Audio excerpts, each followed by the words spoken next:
ہمارے ذہنوں میں جو معیارات بیٹھے ہوئے ہیں وہ کیا ہے؟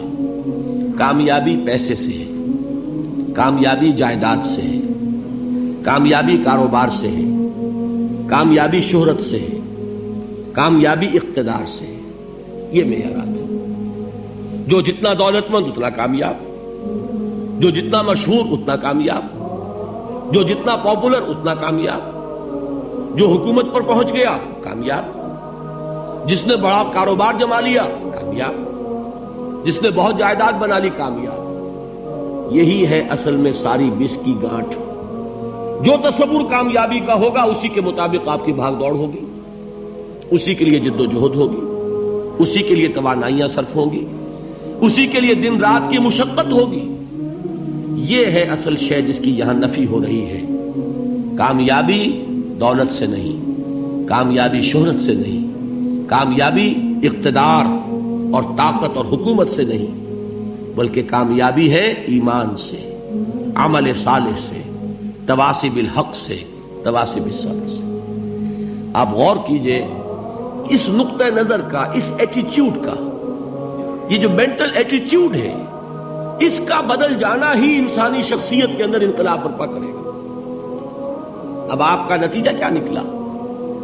اگر تو دولت سے کامیابی ہوتی تو قارون بہت کامیاب تھا، اگر حکومت سے کامیابی ہوتی تو فرعون اور نمرود بہت کامیاب تھے. کامیابی ان سے نہیں ہے. کامیابی انسان دولت میں قارون کی دولت تک پہنچ جائے اور دنیا میں دبدبہ اور اقتدار اور سلطنت اور حکومت کے اعتبار سے وہ نمرود اور فرعون کا مقام حاصل کر لے، وہ ناکام ہے، خائب ہے، خاسر ہے، برباد ہے.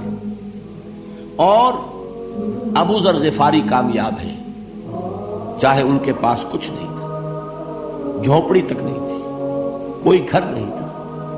حضور نے فرمایا ہے اللہ کے کچھ بندے ایسے ہوتے ہیں جو کسی محفل میں جانا چاہیں تو انہیں اجازت نہ ملے، جو کہیں اگر رشتہ کرنا چاہے کوئی ان سے رشتہ کرنے کو تیار نہ ہو، کہیں کوئی سفارش کرنا چاہے تو ان کی کوئی بات ہی نہ سنے.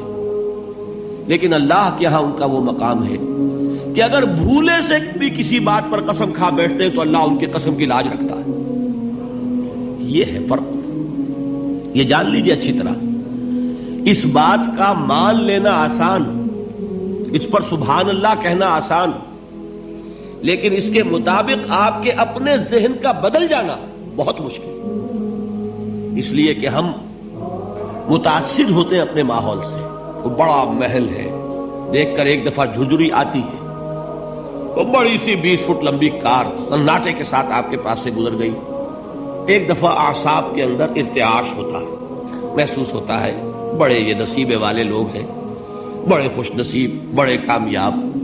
حالانکہ کچھ معلوم نہیں کہ یہی سب سے بڑی بد نصیبی ہو سکتا ہے کہ یہی سب سے بڑی ناکامی ہو. اگر ذہنوں میں یہ بات بیٹھ جائے کامیابی کس شے سے.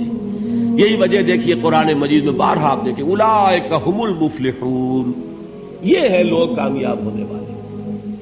آج ہی آپ نے نماز میں وہ آیات سنی، یا ایھا الذین آمنوا ارکعوا واسجدوا واعبدوا ربکم وافعلوا الخیر لعلکم تفلحون. اے ایمان والو، رکوع کرو، سجدہ کرو، اپنے رب کی پرستش اور بندگی کرو اور اچھے کام کرو تاکہ تم کامیاب ہو جاؤ. تو کامیابی کن چیزوں سے ہے؟ یہ ہے سب سے بڑا سبق.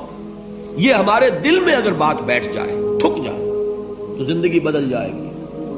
صبح و شام بدل جائیں گے، نقشے بدل جائیں گے، بھاگ دوڑ کا رنگ بدل جائے گا، ویلیو سٹرکچر بدل جائے گا.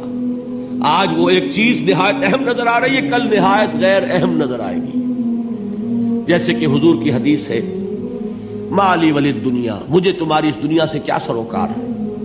انما مثلی کراکب استظل تحت شجرۃ ثم راح فترکها، میری مثال تو اس سوار کی سی ہے جو تھوڑی دیر کے لیے ایک درخت کے سائے میں ٹھہرتا ہے سستانے کے لیے، پھر وہ اپنا راستہ لیتا ہے. اسے اس درخت سے مستقل تعلق اس کا نہیں ہے، وہ اس کا گھر نہیں، وہ اس کی منزل نہیں. اسی طرح یہ دنیا میرا گھر نہیں ہے.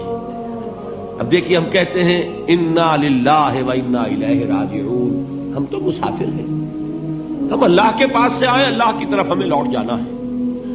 کن فی الدنیا کانک غریب و عابر سبیل، حضور فرماتے ہیں دنیا میں ایسے رہو جیسے کہ تم اجنبی ہو یا راہ چلتے مسافر.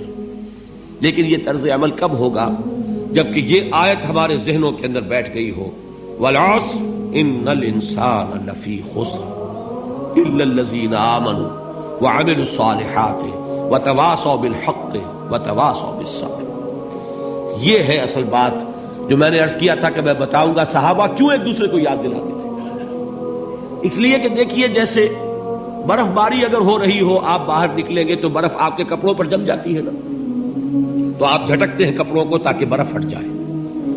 ہمارے ایمان پر اس دنیا میں رہتے ہوئے جب ہم متاثر ہوتے ہیں ماحول سے تو گردہ آ جاتا ہے، برف پڑ جاتی ہے، اس کو جھٹکتے رہنے کی ضرورت ہے۔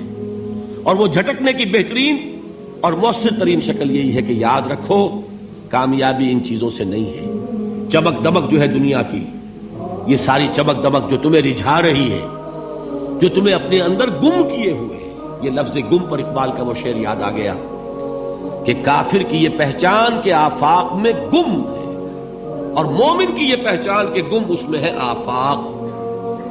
تم گم نہ ہو کر رہ جاؤ اس میں، مبہوت نہ ہو کر رہ جاؤ، مرعوب نہ ہو کر رہ جاؤ، دنیا ہی کی محبت تمہارے اوپر ڈیرے نہ ڈال دے، تمہارے دلوں کے اوپر مسلط نہ ہو جائے۔